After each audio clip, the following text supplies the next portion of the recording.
Nano Machine. Bai, Anhongweolya. Chapter 271. Sword Creek, Grave of Swords. Part 1. Forest was dense with fog, that it wasn't visible to look forward. The rain stopped, but the ground was still damp and wet, and the forest was very humid. The forest was also so dense that it was hard to even walk through it.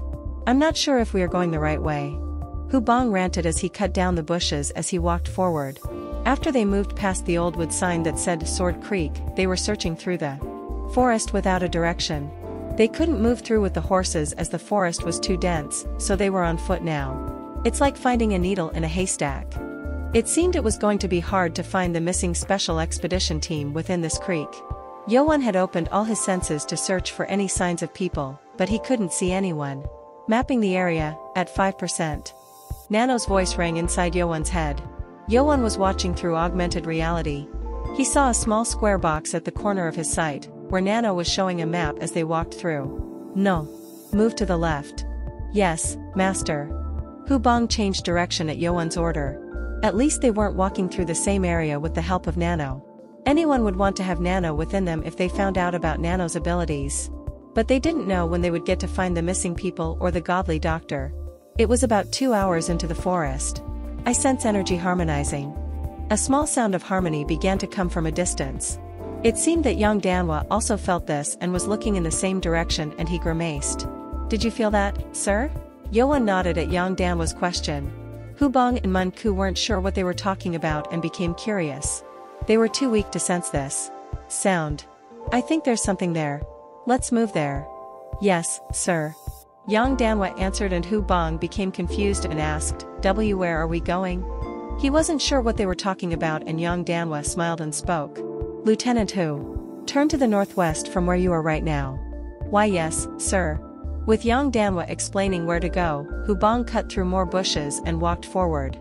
The group began to move more quickly. As they walked closer to the area, the sound grew louder. It's like a sharp energy.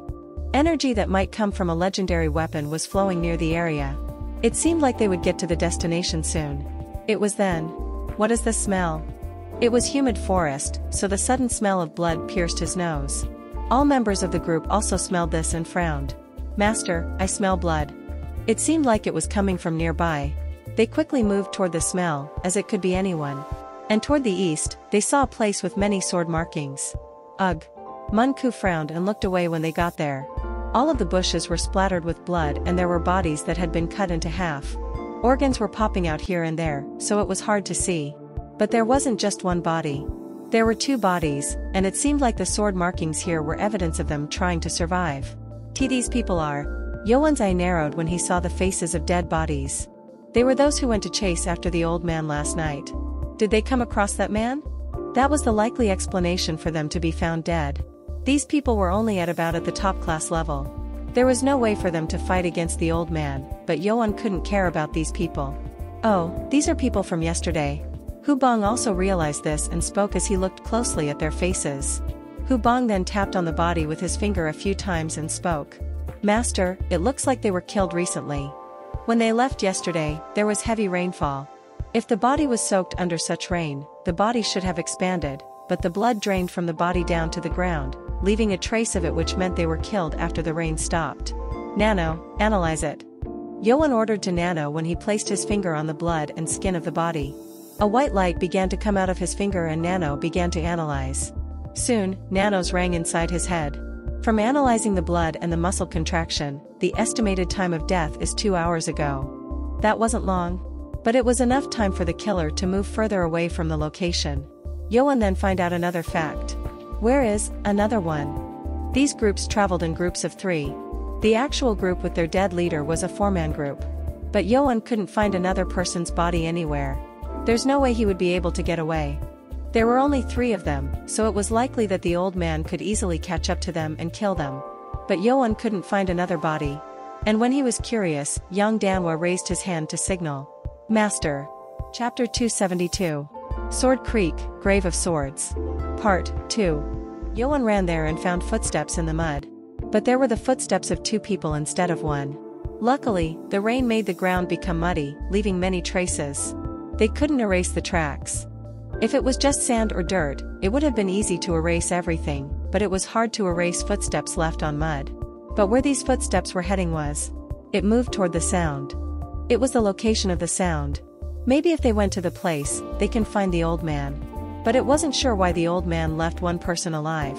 Let's follow the footsteps. Yes, sir. Yoan's members began to follow the footsteps. There was already a way created through it, so Hubong didn't need to cut out any more bushes. After walking about 10 minutes, they were at the end of the bushes. Oh. Hubong brightened up. He was feeling depressed while walking through the humid bushes, but it seemed like that was going to end. It was hard to see what was ahead as the fog was dense, so they had to get out of the bushes to see what was ahead. There's no mud. And as they came near the ending point, the ground turned into rocks. The footsteps also disappeared because of it. As they got out of the forest, they were at a large open space. The fog still hid most of its sight, but they still managed to see a vast stone wall standing in front of them. Woa! A mountain? A rock mountain? Mun-ku looked down to up at the giant rock. The one they were looking at was a large mountain peak, but it was created with a rock instead of dirt. The surface was so steep that it was almost upright and there was almost no place to gain a foothold.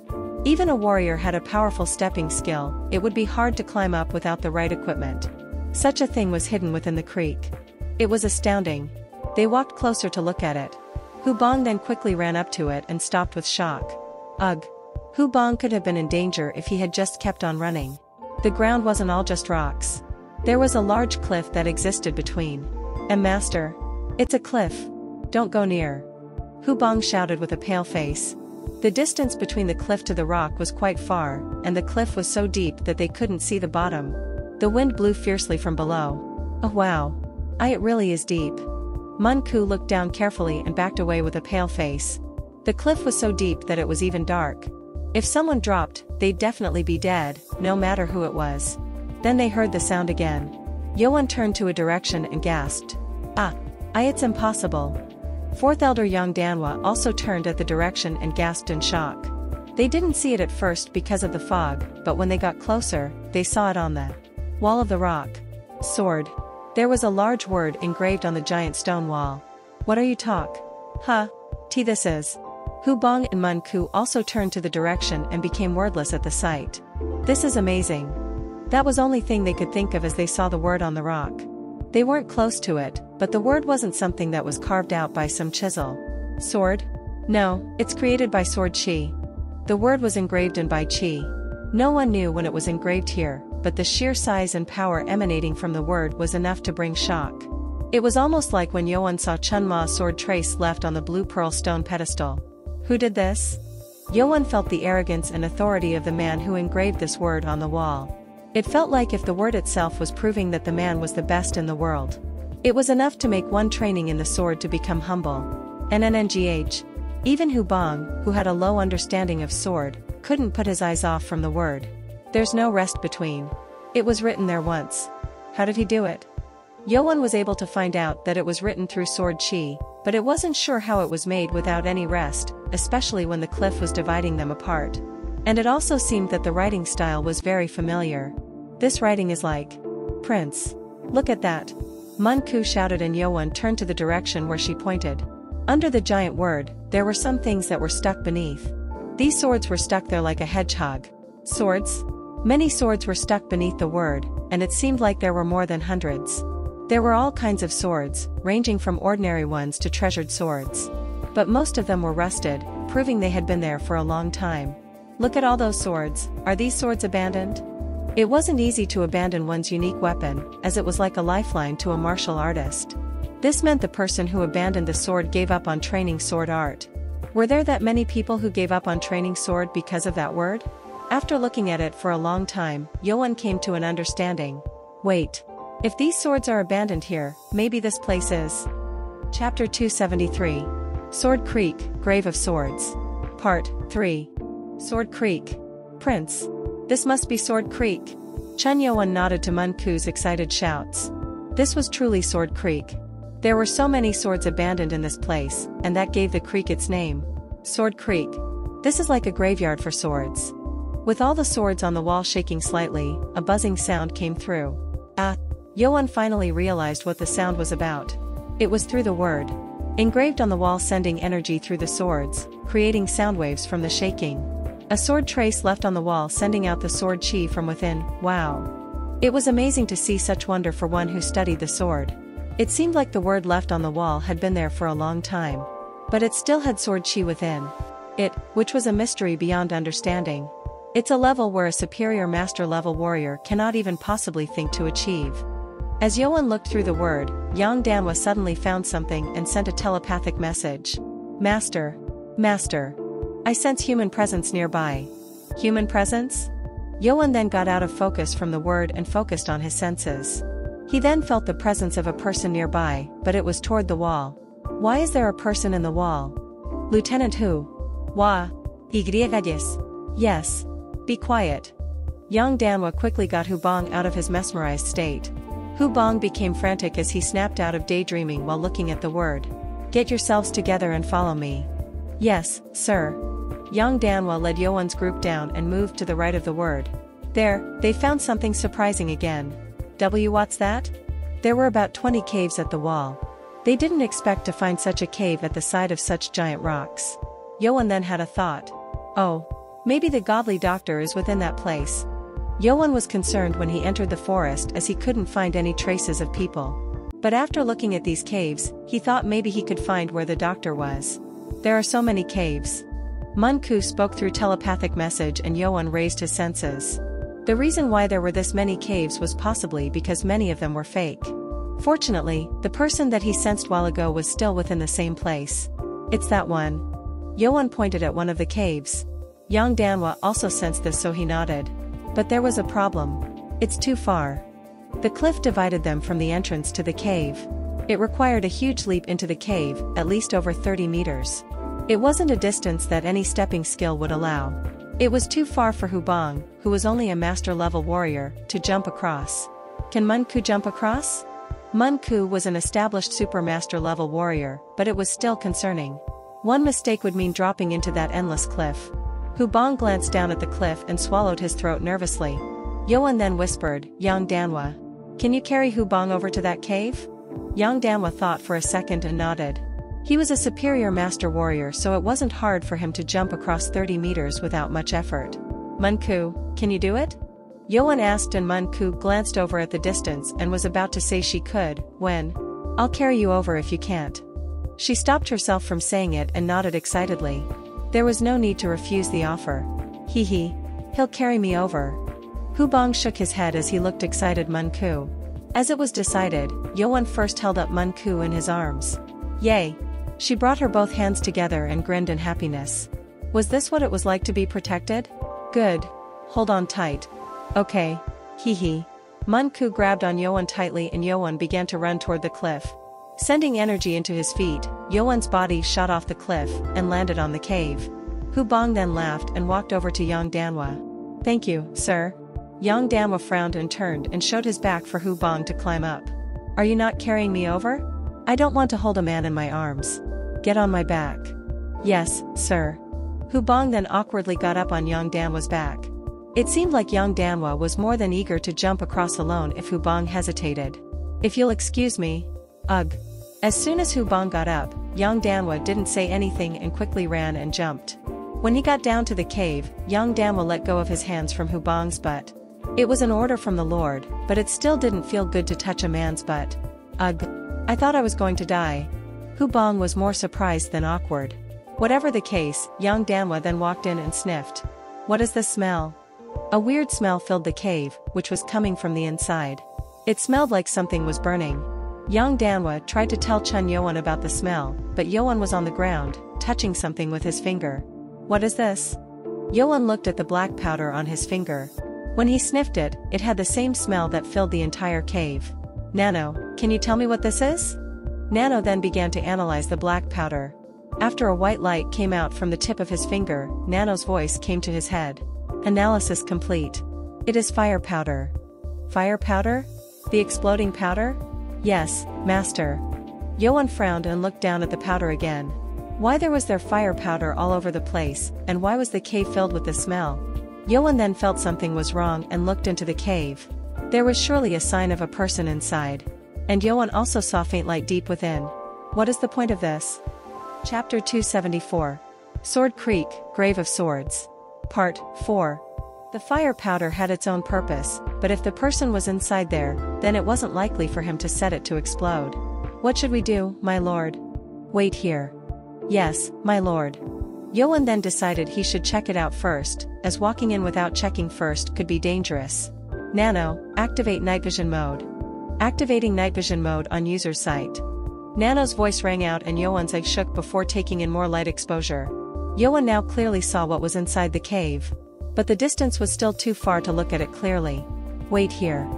Johan took 10 steps in and saw a person far away. Nano, can you zoom in?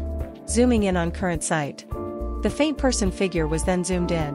When it was zoomed in enough, Johan became shocked. Huh? The cave was a dead end. There was a man sitting there, shaking his head frantically. This was the reason for the light shaking within. That man? It was one of the men from the group that was found dead while ago. The man had been tied with rope, but he could move his head, which he was shaking frantically with a pale face. A fire? There was a small torch by man's mouth that was created with small wood.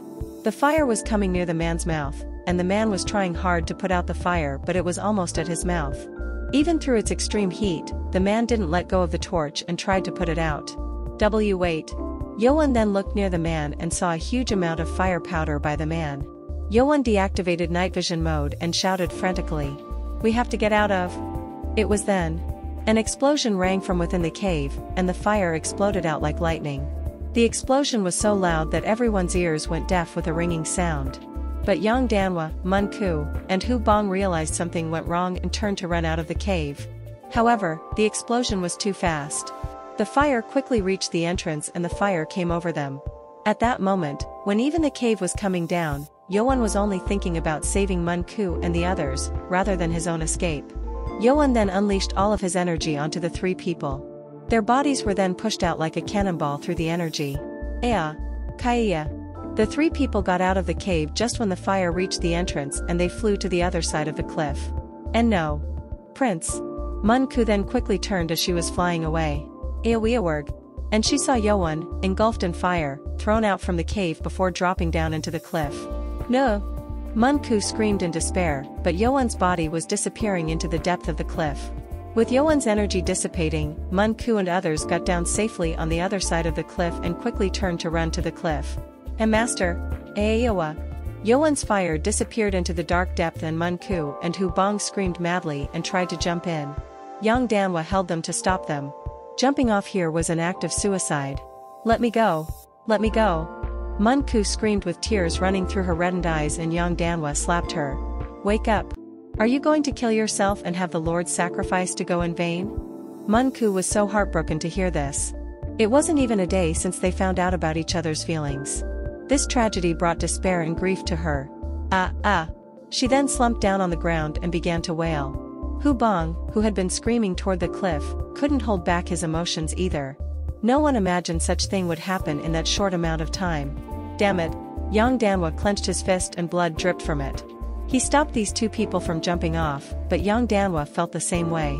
He was actually saved by the Lord whom he had to protect, so he couldn't find the words to describe his despair.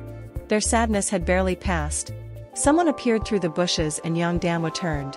Someone was walking out as if it was entertaining. It was the old man from the inn. Why you? Oh, haha. This is an unexpected prophet. Someone else bit the bait. The fire powder inside the cave was the old man's work. He seemed really glad about what just happened.